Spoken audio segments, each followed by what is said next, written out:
Ukraine's President Volodymyr Zelensky today said Russia will pay for the invasion of his country as Russian forces continue to encircle key Ukrainian cities supported by massive missiles and rocket attacks. Mr. Zelensky said he will work to rebuild Ukraine after the war, indicating a resistance phase would come next if Russian forces manage to completely take hold of Ukraine. We have nothing to lose but our freedom, Mr. Zelensky said, adding Ukraine was receiving daily arms supplies from its international allies. We will restore every house, every street, every city, and we say to Russia, learn the word of reparations and contributions. You will reimburse us for everything you did against our state, against every Ukrainian in full, Mr. Zelensky said in a video statement.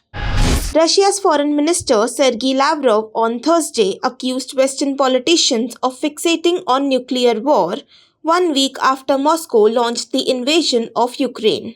It's clear that World War III can only be a nuclear war, Lavrov said in an online interview with Russian and foreign media. I would like to point out that it's in the heads of Western politicians that the idea of nuclear war is spinning constantly and not in the heads of Russians, he said. Therefore, I assure you that we will not allow any provocations to throw us off balance, he added. He also compared the United States to French Emperor Napoleon Bonaparte and German dictator Adolf Hitler. In their time, both Napoleon and Hitler set themselves the task of subjugating the Europe. Now the Americans have subdued it, he said.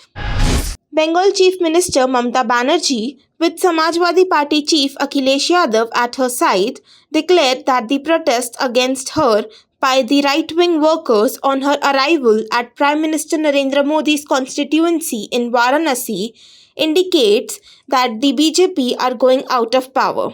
I have been attacked several times, shot at and beaten by sticks in the past, but never bowed down.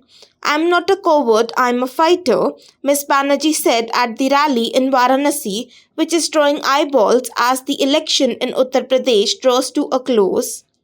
Polling in Varanasi and its 8 adjoining districts, most voted for BJP in 2017, will be held on March 7. Attack on me by BJP workers when I arrived in Varanasi indicates they are going out of power, the Trinamool chief said at the Samajwadi Party rally. Ms. Banerjee faced protests from the right-wing group Hindu Yuva Vahini on her arrival to campaign for Mr. Yadav's Samajwadi Party. Unvaccinated people account for 92% of COVID-19 deaths since January this year, the government said today. It is evident that vaccines and the wide vaccination coverage have played a very important role in protecting hundreds of lives. The vaccine has protected the nation from a surge in the number of COVID cases, Dr. V.K. Paul, member of the government's think tank Niti Aayog, told reporters today. The first dose of COVID vaccine is 98.9% effective in fighting the COVID, and if both doses are given, it is 99.3%, Director General of the Indian Council for Medical Research Dr. Balram Bhargava said. Huawei has been accused of tax evasions with the suppression of 400 crore rupees in their books, with the investigation still in progress according to official sources. An investigation has found that China's Huawei manipulated account books to reduce its taxable income, according to tax officials. The search and seizure operations by the Income Tax Department were conducted on February 15, 2022, with the investigation still in progress.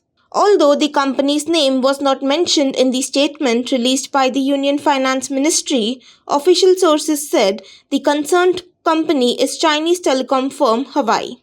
India's Ministry of Finance said the significant telecoms group failed to provide any substantial and appropriate justification on tax claims during the income tax raids on its offices in 3 Indian cities last month.